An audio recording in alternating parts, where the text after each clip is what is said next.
চক্রবৃদ্ধি মুনাফা, ইংরেজিতে বলা হয় কম্পাউন্ড ইন্টারেস্ট। চক্রবৃদ্ধি মুনাফা আলোচনা করতে গেলে আমাদের যে বেসিক সূত্রগুলো জানতে হবে সেগুলো নিয়ে এখন আলোচনা করব। প্রথমে আমরা জানব প্রারম্ভিক মূলধন, যেটাকে পি দ্বারা প্রকাশ করা হয়, এবং মুনাফার হারকে আর দ্বারা প্রকাশ করা হয়, বছরকে এন দ্বারা প্রকাশ করা হয়। চক্রবৃদ্ধি মূলধন এটাকে সি দ্বারা প্রকাশ করা হয়। সি সমান সমান হবে P into 1 + R whole to the power n. চক্রবৃদ্ধি মুনাফা হবে সি মাইনাস পি, অর্থাৎ চক্রবৃদ্ধি মূলধন থেকে মূলধন বাদ।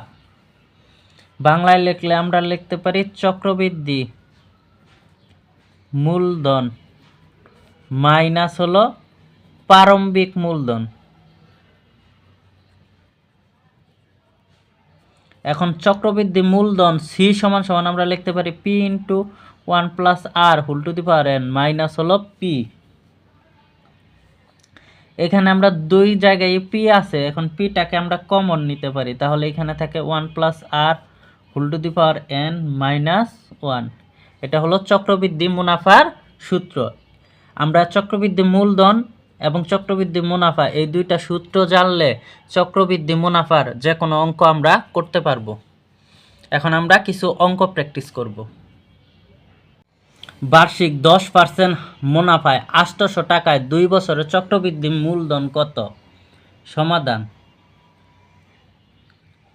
এখানে 800 টাকা, তার মানে পি সমান সমান 800 টাকা, 2 বছর এন সমান সমান হলো 2, 10% মুনাফা, মুনাফার হার আর সমান সমান হলো 10%, তার মানে 10/100। এখন বলছেন চক্রবৃদ্ধি মূলধন কত? আমরা জানি চক্রবৃদ্ধি মূলধন সি সমান সমান P into 1 + R whole to the power n. এখন দেখো পি হলো 800, 1 + আর হলো 10/100, এন এর মান হলো 2। এখন 800 এখানে লসাগু করলে 100, 100 + 10 তার উপর স্কোয়ার, 800 উপরে থাকে 110 ভাগ থাকে 100 তার উপর স্কোয়ার, 0 0 কাটা, তাহলে এখানে আমরা একবারে করে দিব। 11-এর স্কোয়ার মানে 121, 10-এর স্কোয়ার মানে 100, এই 0 এই 0 এই 0 কাটা, 8কে 8, 8 2 16, 16 6, 8কে 8 আর 1-এ 9। চক্রবৃদ্ধি মূলধন হবে 968 টাকা। 10% হার মুনাফায় 2000 টাকায় 2 বছরের চক্রবৃদ্ধি মূলধন কত? সমাধান। এখানে পি সমান সমান হলো 2000 টাকা, এন সমান সমান হলো 2 বছর, আর সমান সমান হলো 10% সমান সমান হলো 10/100।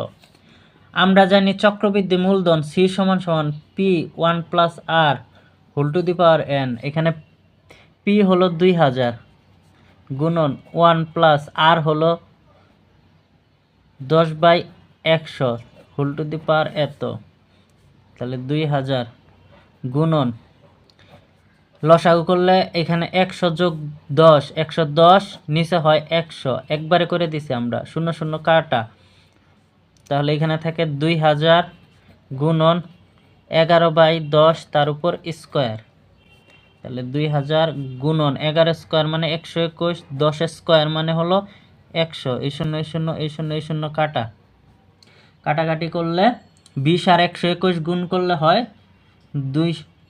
2 আর 121 গুণ করলে হয় 242, আর 1 0, 2420 টাকা, অর্থাৎ চক্রবৃদ্ধি মূলধন হবে 2420 টাকা। 10% মুনাফায় 100 টাকার 2 বছর পর চক্রবৃদ্ধি মুনাফা কত? সমাধান। 100 টাকায়, তার মানে পি সমান সমান হলো 100 টাকা, এন সমান সমান হলো 2 বছর, আর সমান সমান হলো 10%। তাহলে চক্রবৃদ্ধি, প্রথমে আমরা মূলধন বের করে নিব, মূলধন দেওয়া নাই, মূলধন বের করার পরে মুনাফা বের করব। সি সমান সমান P into 1+r whole to the power n। এখানে পি হলো 100 গুণন 1+r হলো 10/100 হোল স্কোয়ার। এখন এই অঙ্কটা আমরা এই নিয়মে অনেকবার করছি, সুতরাং এটা লসাগু করলে 110/100 হয়, তার উপর স্কোয়ার সমান সমান 100 গুণন 0 0 কাটা 11/10 তার উপর স্কোয়ার। তাহলে 100 গুণন 121 ভাগ হলো 100। তাহলে 121 চক্রবৃদ্ধি মূলধন হলো 121 টাকা। এখন আমাদের চাইছে চক্রবৃদ্ধি মুনাফা, অতএব চক্রবৃদ্ধি মুনাফা সমান সমান সি মাইনাস পি। এখানে সি হলো চক্রবৃদ্ধি মূলধন যেটা 121 টাকা, মাইনাস পি হলো আসল হলো 100 টাকা, বাদ দিলে চক্রবৃদ্ধি মুনাফা হলো 21 টাকা। অ্যান্সার হলো এটা। 4% হার সুদে কত টাকায় 2 বছরের সরল সুদ চক্রবৃদ্ধি সুদের পার্থক্য 1 হবে? সমাধান। আসল 100 টাকা হলে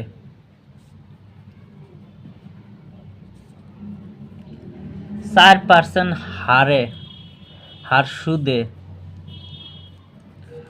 2 বছরে সরল সুদ হবে,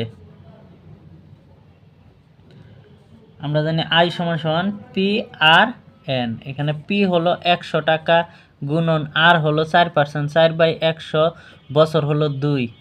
এখন আমরা কাটাকাটি করব 0, তাহলে 8 টাকা। তাহলে চক্রবৃদ্ধি সুদ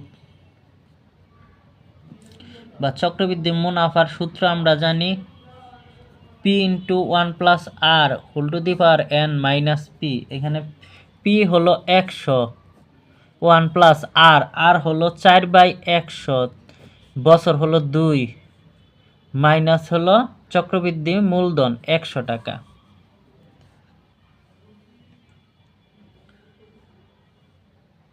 এখন 100, এখানে 104 হবে,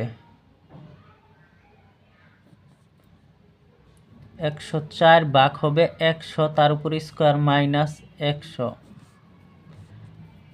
104 রে 100 দিয়ে ভাগ করলে 1.04 তার উপর স্কোয়ার মাইনাস হবে 100।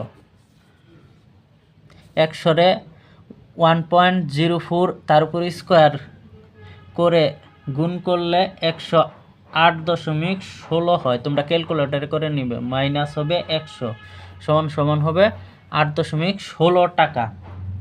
তাহলে সুদের পার্থক্য